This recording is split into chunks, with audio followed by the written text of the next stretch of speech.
तर आजच्या या सुनावणीची अपडेट आपण घेत राहूया. दरम्यान आणखी एक मोठी बातमी आहे. खोक्या प्रकरणामध्ये सुरेश धस यांनाही सह आरोपी करा अशी मागणी धनंजय मुंडेंचे बंधू अजय मुंडेंनी केली आहे. धस किती धुतल्या तांदळाचे सगळ्यांना माहिती आहे. आरोप करायला काही उरलं नाही म्हणून कुटुंबावर घसरले अशी टीकाही धसांवर त्यांनी केली.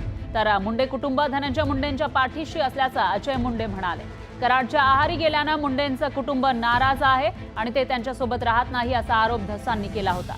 या आरोपांवर मुंडे कुटुंब आक्रमक झाले.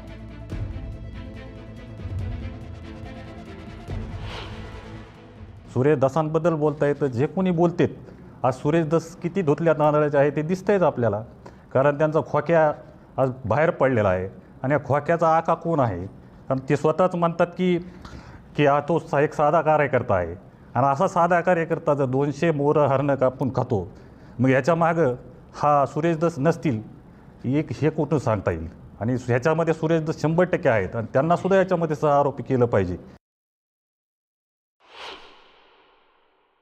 आरोप हे राजकीय प्रेरित आहेत. राजकारणात म्हणजे धनंजय मुंडे साहेबांना असं तुम्ही राजकारणात म्हणजे ह्याच्यामध्ये हरवू शकत नाहीत. त्यामुळे त्यांना बदनाम केलं जातं आहे. परळीची तशी ॲक्च्युअल परिस्थिती नाही आहे.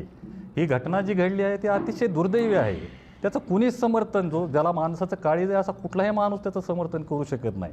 पण नाहक त्या ठिकाणी परळीची जी आज बदनामी त्या ठिकाणी होत आहे याचं खरंच अतिशय वाईट वाटतं. दरम्यान वाल्मिक कराडच्या आणखी काही कारनामे समोर येत आहेत. वाल्मिक कराडनं आवादा कंपनीकडे एक वेळा नाही तर तब्बल 6 वेळा खंडणी मागितल्याचं समोर आलंय. आवादा कंपनीचे प्रकल्प अधिकारी सुनील शिंदे यांच्या जबाबातून त्याचा उल्लेख आलेला आहे. तर सुदर्शन घुलेंनी संतोष देशमुख यांना तुला बघून घेऊन असा इशारा दिलेला होता. तुला जिवंत सोडणार नाही अशी धमकी दिली होती सुदर्शन घुलेनं, अशी ही माहिती समोर आली आहे. तब्बल 6 वेळा कराडनं खंडणीसाठी धमकी दिल्याचंही समोर आलंय.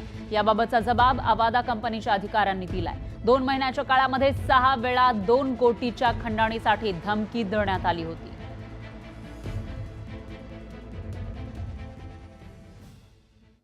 दरम्यान सरपंच संतोष देशमुख यांच्या हत्या प्रकरणानंतर आरोपांच्या फैरीमध्ये सापडलेले धनंजय मुंडे यांनी मंत्रिपदाचा राजीनामा दिला.